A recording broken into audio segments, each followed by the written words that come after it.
Yetilip gitken yarım hoş gelipsiz sabah bilen. Gözüm yolda günüm geçti işimce bu cefa bilen. Gözüm yolda günüm geçti işimce bu cefa bilen. Gözüm yolda günüm geçti işimce bu cefa bilen.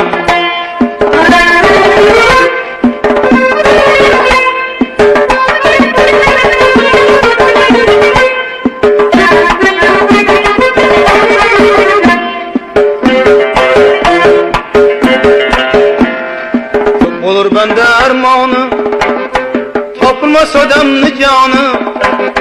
Çok olur bende armağanı, tapılmaz adamlı canı. Bizlere dağı hicranlı, düşmanlara tapabilen. Bizlere dağı hicranlı, düşmanlara tapabilen. Bizlere dağı hicranlı, düşmanlara tapabilen.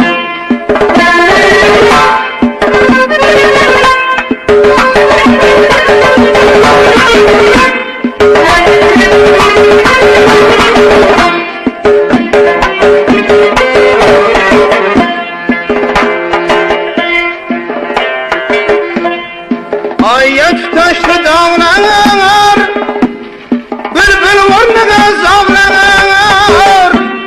Yardan ayrılgan yıllar yetişedir ima bilen.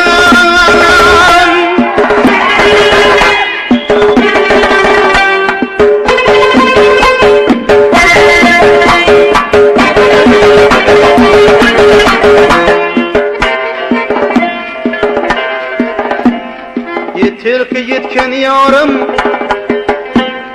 yeter ki yetken yarım, kuş gelipsiz sabah bilen. Gözüm yolda günüm geçti, işimce bir cefa bilen. Gözüm yolda günüm geçti, işimce bir cefa bilen. Gözüm yolda günüm geçti, işimce bir cefa bilen.